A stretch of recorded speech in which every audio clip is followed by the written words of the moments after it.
I find it very curious every time I hear you talk about your father and your desire to make him proud, and feeling like you never got that approval. And in my mind, like when I see your dad, I'm like, every time you say it, I feel offended on behalf of him. Like, how could you say that? It's obvious he's proud of you. It's obvious, like, he's incredibly joyous of the life that you've created, not only for yourself, but for your friends, for him. I see him beaming all the time, but you don't see that.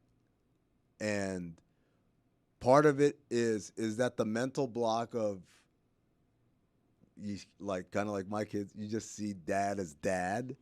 I don't think, I think it's how you're formed in the very formative years where a child isn't doing any of the math on anything other than what makes him smile, what makes him look happy. My father was so busy trying to survive. My father was doing something professionally that he didn't enjoy doing because he was, as an identity, the provider.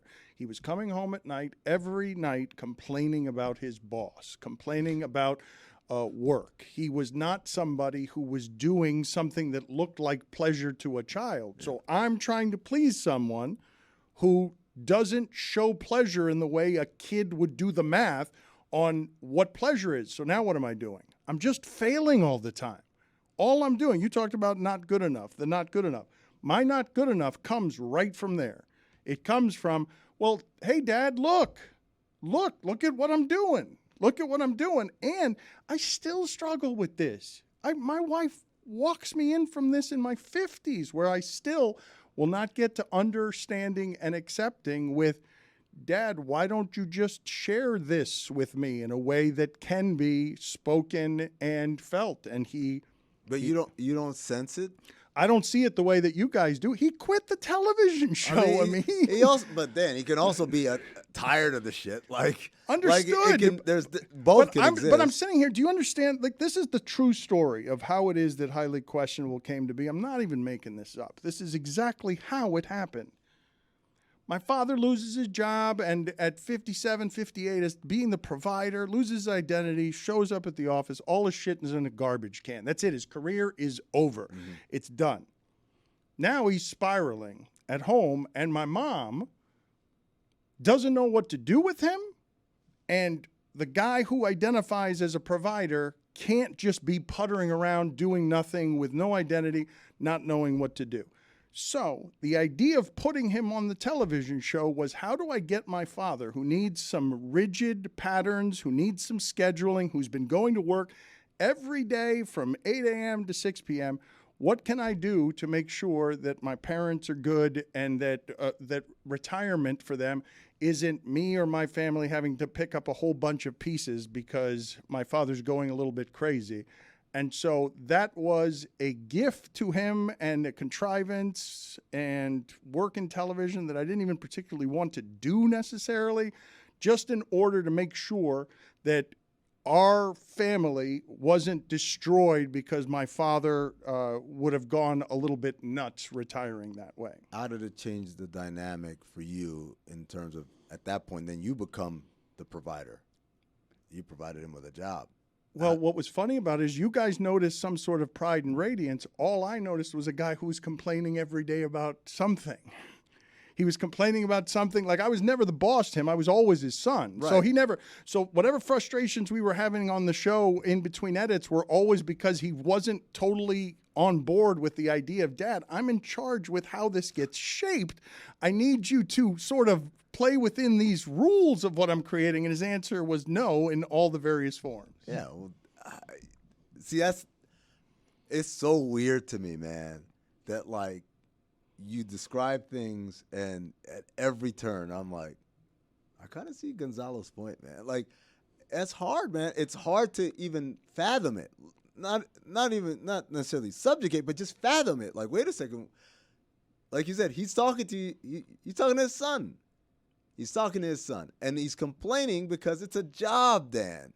And that's what people do. But it's still the recreation of me trying to provide a joyous experience for my dad, But it is, and still trying to please someone who won't experience it as pleasure. it is joy, but it's also a job. I mean, Dan, It's an hour a day. All I had to do was come on. I get it, Dan. Dan, I like it was the easiest job in show business. It should have been the greatest professional blessing. It was for me. It was, I've said it before, greatest professional blessing of my life. And I'm sure if I cornered him on it and forced him to say it, he would.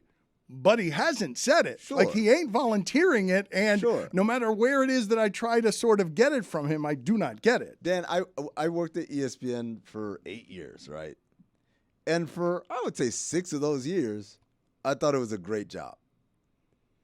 But probably 7 months into those 8 years, I was already complaining about 8 million things. But you're a complainer.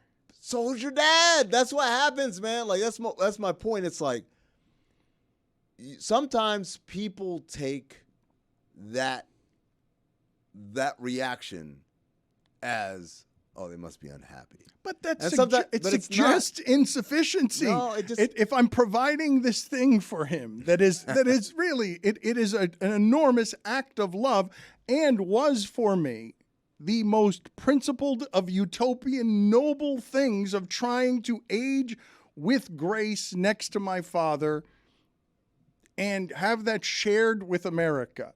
That shouldn't be something that has a lot of complaints, even if you're a complainer. Everything has complaints. There's no version of this that is complaint-free. Regardless, your father could have won Powerball, been independently rich. He'd complain about the tax. He complained about something. He'd complain about something. It's not like there's like a hum of complaint that should not be confused with actual, like, this is bullshit, I'm out of here, right? Which is eventually the point he got to, right? But the point is, it is so funny. I see your dad when we're out in public at a Heat game, whatever, and the way people treat him. And I know, like, he loves it. Well, here's the thing, though. Whether, yes, I agree that he loves it, although my mother would claim that he loves it, but he doesn't show anybody that he loves it. I do know, what I do know, and this will touch me in the places where I feel deepest. What I do know is that he was given an extraordinary gift late in life, where I was able to repay some of my debt for all of the sacrifices they made by doing that for him and with him, and the feeling of gratitude that I get there is among the deepest feelings that I can have, because my father and I, my brother doesn't have hardly any connection points with my father. My father doesn't really understand my brother. One of the few connection points that I have ever had with my father is sports. It's just sports. Anything going on with sports, we can talk about. We can enjoy, and this goes back to childhood. My brother doesn't like sports, so he doesn't have that easy connection point. And to be able to do that with him at, in his 70s, to be able to be with a man who used to work in a fiberglass plant in the armpit of Miami, to have something that was a media enterprise with him in the paradise that he dreamed of when he left Cuba, because he wants to get to Miami. I don't know that work has provided me a more satisfying or fulfilling feeling than being able to connect with him around sports there late in life. It's a great feeling. I know that's got to be something that you carry with you, and in your moments of self-doubt or confusion, or as you're kind of railing, like, why can't my father just show joy or whatever? Like, you have to find some element of, fuck, that's pretty cool, man, that we made this happen. And like you said, look at all the shit that he went through, and you're able to, I don't know if anything will ever make up for having to flee your country? No, my debt is eternal. My debt, I've said before of both of my parents, it is an unending debt. It's not a debt I can repay. Like my mother tells the story of being at the dinner table and my father asking me through all of these complaints about his boss what I want to do, and me saying I want to have fun doing what I'm doing and I want to make a lot of money, because I was hearing a lot of complaints about money at the dinner table, and his response was, good luck with that. It's not a possible thing. So the idea that I would be able to enjoy myself at work, just never mind money or any of the other stuff, just being able to have a life that is enjoying myself at work is something that he gave. And on top of that, me and my brother do it in the arts. Like, that would have been damn near impossible in Cuba. All right, so